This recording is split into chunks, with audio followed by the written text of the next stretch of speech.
Hello friends, आज हम लोग मराठी अक्षर भारती इयत्ता 10वी का लेसन नंबर 13 हिरवगार झाडासारखं इसके क्वेश्चन एंड आंसर स्टडी करेंगे। प्रश्न 1, चौकटी पूर्ण करा। 1, कवि ने झाडाला दिलेली उपमा। कवि ने झाड़ को किससे कंपेयर किया है? ध्यानस्थ ऋषि, यानी ध्यान लगा के बैठे हुए, मेडिटेशन करते हुए किसी साधु के साथ। दूसरा, झाड़ हे धारण करून तपश्चर्या करते। झाड़ ये चीज धारण करके तपस्या करता है, तो वो क्या है? मौन व्रत, यानी वो ऑफ साइलेंस, बात नहीं करना किसी से। तीसरा, अलगद उतरनारे थेंब, आहिस्ता से जो बूंदे उतरती है वो कौन सी है? दवाचे टपोरे थेंब। दव यानी ड्यू ड्रॉप्स, टपोरे यानी गोल, तो ड्यू ड्रॉप्स के गोल गोल बूंदे।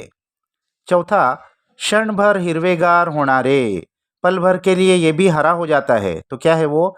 रक्त, ब्लड, खून। झाड़ को देखकर खून भी पल भर के लिए हरा हो जाता है।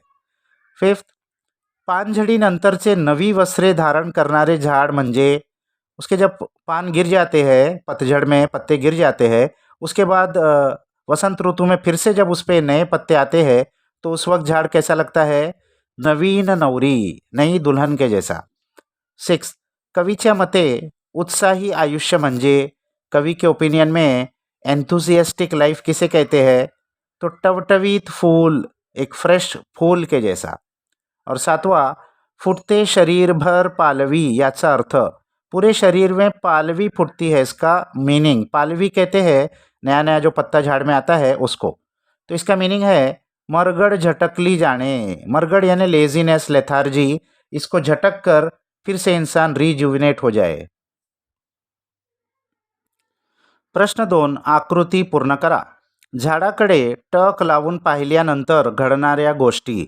झाड़ की तरफ अगर एक टक लगाकर कंटिन्यू देखेंगे तो हमारे अंदर क्या फीलिंग्स आती है?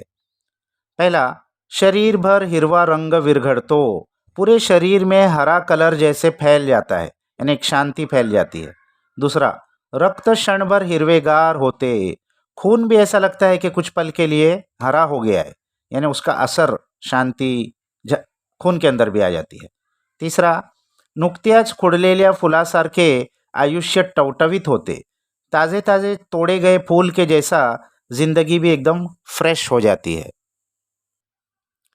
प्रश्न 3, एका वाक्यात उत्तरे लिहा, आन्सर इन वन सेंटेन्स। झाडाच्या जीवनाचं गाणं कशात दडलेलं असतं? झाड़ की जिंदगी का गाना किसमें छुपा हुआ है? तो उत्तर, झाडाच्या जीवनाचं गाणं पक्ष्यांच्या मंजूळ नादात दडलेलं असतं। झाड़ की जिंदगी का गाना परिंदों की सुरीली आवाज में छुपा हुआ है। झाडाच्या मुळावर घाव घातल्यावर त्याची प्रतिक्रिया काय असते? झाड़ के अगर रूट्स के ऊपर भी कोई काटता है, हमला करता है, तो उसका क्या रिएक्शन होता है? उत्तर, झाडाच्या मुळावर घाव घातले तरी झाड़ ते मुकाट्याने सहन करते। झाड़ के रूट्स को भी अगर कोई काटता है तो झाड़ उसको भी मुकाट्याने, यानी एकदम खामोश रहकर, बगैर किसी रिएक्शन के सह जाता है। प्रश्न 4, पानझडीनंतर हे उत्तर येईल असं प्रश्न तैयार करा। ऐसा क्वेश्चन तैयार कीजिए जिसका आंसर पानझडीनंतर ये आना चाहिए, यानी पत्ते के झड़ने के बाद। तो उत्तर, झाड़ पुनः नवीन वस्त्र कभी धारण करते? झाड़ फिर से नए कपड़े कब पहन लेता है? तो इसका उत्तर आएगा पानझडीनंतर। जब उसके पत्ते झड़ जाते हैं तो फिर वसंत ऋतु आने के बाद फिर से जब नए पत्ते आते हैं तो ऐसा लगता है कि नए कपड़े उसने फिर से पहन लिया है। प्रश्न 5, खालील ओळींचा तुम्हाला कळलेला अर्थ लिहा। नीचे जो सेंटेंस है उसका आपको क्या मीनिंग समझ में आया वो लिखना है। हसावं कसं सड़सड़त्या पानासारखं, हंसना कैसे चाहिए? झाड़ के जो सड़सड़ करके पत्ते की आवाज़ आ रही है, इस तरीके से हंसना चाहिए। तो इसका मीनिंग क्या हम लिख सकते हैं? उत्तर, झाडावरची पाने जशी उत्साहाने सड़सड़तात तसं माणसाने खड़खड़ून हसावे। झाड़ के पत्ते जैसे उत्साह से, एंथुजियाज्म से हवा चलने पर सड़सड़ आवाज़ आती है उनमें, तो इसी तरीके से इंसान को भी खुलकर हंसना चाहिए। चैतन्यमय जीवन जगावे, चैतन्यमय एकदम एक्साइटिंग जिंदगी जीना चाहिए, ऐसा या ओळीचा अर्थ आहे। ऐसा इस लाइन्स का मीनिंग है। जगावं कसं तर हिरवगार झाडासारखं, जिंदगी कैसे गुजारनी चाहिए हरे भरे झाड़ के जैसी। तो इसका क्या मीनिंग लिख सकते हैं हम? उत्तर, सर्व काळ झाड जसे हिरवेगार राहते, झाड जैसा हमेशा हरा भरा रहता है, सर्व मौसमात ते जीवन आशा टिकवून ठेवते। कोई भी मौसम हो, अपनी जिंदगी की उम्मीद वो कायम रखता है, पानगड़ी मध्य निराश होत नाही। जब पत्ते झड़ जाते ऑटम के महीने में, उस वक्त भी वो निराश नहीं होता। सर्व संकटांचा मुकाबला करते व आपल्यातले हिरवेपण टिकवून ठेवते, सारी ही मुसीबतों का सामना करता है और अपने अंदर का जो ग्रीनरी है, हरापणा है, उसको टिका कर रखता है। त्याप्रमाणे माणसाने हिरव्यागार झाडासारखे जगावे, असा या ओळीचा अर्थ आहे। तो इसी तरीके से इंसान भी इस हरे भरे झाड़ के जैसा जीना चाहिए, ऐसे इन लाइन्स का मीनिंग है। प्रश्न 6, काव्य सौंदर्य। खालील ओळींचे रस ग्रहण करा। झाडांच्या पानावरून वहीच्या पानावर अलगद उतरतात दवांचे टपोरे थेंब। तो ये जो सेंटेंसेस है, इसका रस ग्रहण करना है। रस ग्रहण में हम देख चुके हैं 3 चीज़ें होती है। तो उत्तर पहला होता है आशय सौंदर्य। इसमें बैकग्राउंड लिखना होता है पोएट्री का, कवि का सेंट्रल आइडिया। तो कवी जॉर्ज लोपिस यांची मुक्त छंदात लिहिलेली ही कविता आहे। तो कवि कौन है? George Lopes. और ये कविता मुक्त छंदात यानी फ्री वर्स में लिखी हुई है, फ्री स्टाइल में, इसमें कोई राइमिंग वर्ड्स नहीं है। झाडाचे महत्त्व बिंबवणे, झाडाची सहनशीलता, परोपकारी वृत्ती, संकटात ठाम उभे राहण्याची जिद्द, या गुणांची महती सांगणे ही या कवितेची मध्यवर्ती कल्पना आहे। तो इस पोएट्री की सेंट्रल आइडिया क्या है कि झाड़ के इम्पोर्टेंस को बताना, झाड़ की जो क्वालिटीज़ है जैसे सहनशीलता, पेशेंस, परोपकारी वृत्ति, दूसरों पर एहसान करना, संकटात ठाम उभे रहण्याचे जिद्द, कितनी भी मुसीबत आ जाए अपनी जगह पर खड़े रहना, ये जो क्वालिटीज़ है इसकी महती यानी इसके इम्पॉर्टन्स बताना, ये इस कविता की सेंट्रल आइडिया है। माणसाने झाडासारखे प्रसन्न व हिरवेगार असावे, अशी शिकवण ही कविता देते। तो इंसान ने भी झाड़ के जैसा खुश और हरा भरा रहना चाहिए, ये टीचिंग ये पोएट्री हमको देती है।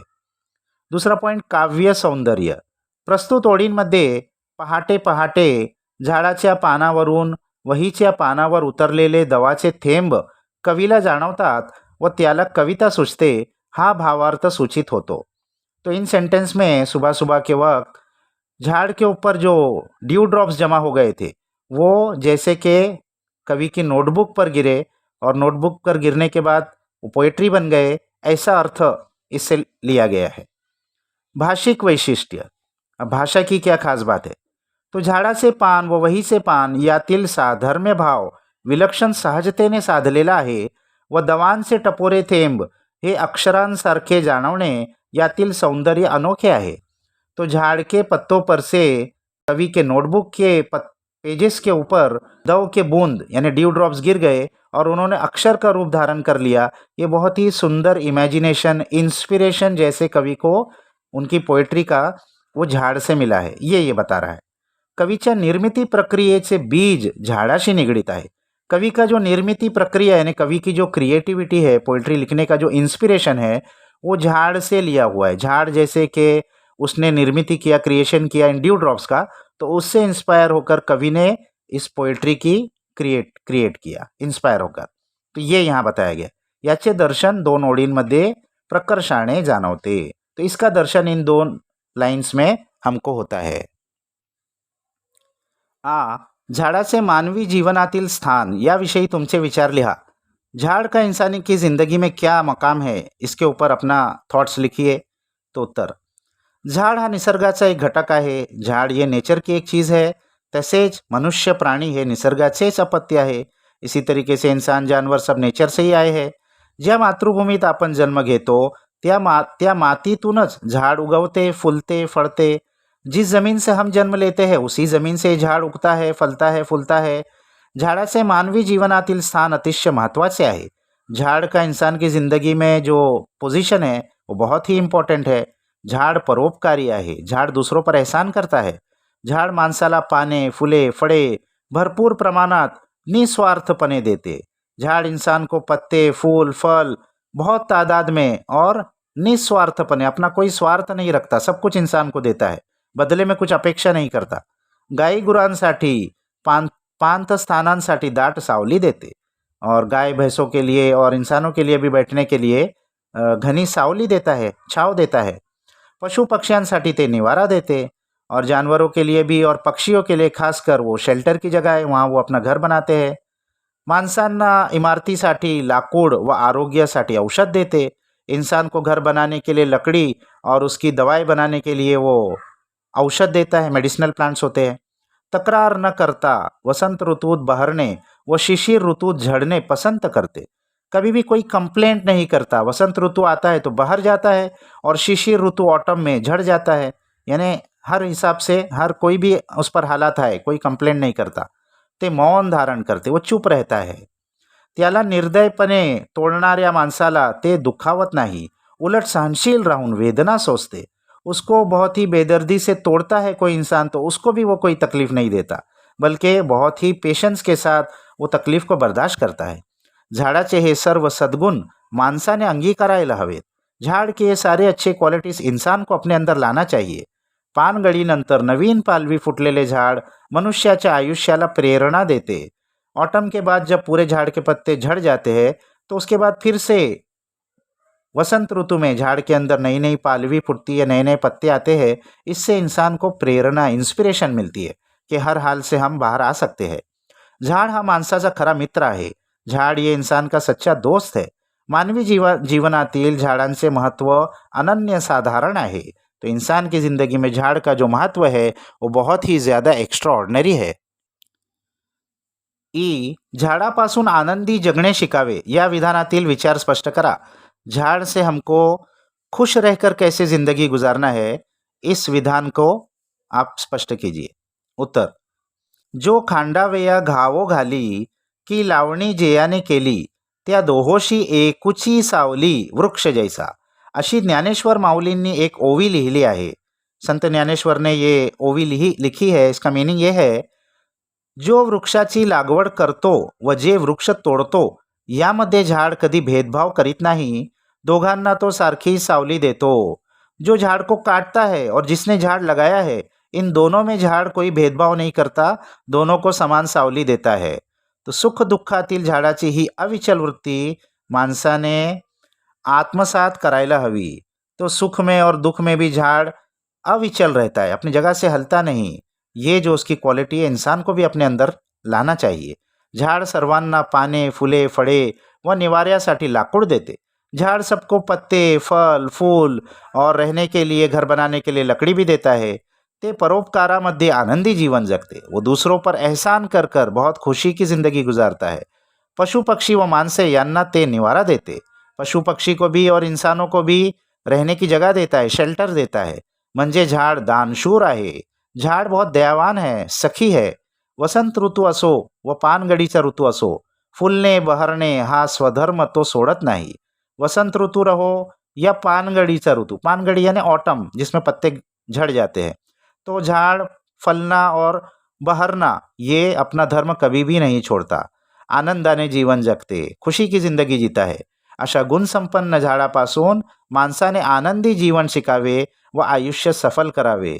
तो ऐसे क्वालिटीज से भरे हुए झाड़ से इंसान ने जिंदगी, खुशियों भरी जिंदगी कैसे गुजारना है ये सीखना चाहिए और अपने जीवन को सफल बनाना चाहिए. यहाँ ये क्वेश्चन आंसर्स ख़त्म हो गए. आगे हम इस पोइट्री का एप्रिसिएशन और कुछ भाषाभ्यास के क्वेश्चंस भी दे रहे हैं, इसको भी आप स्टडी कर लीजिए.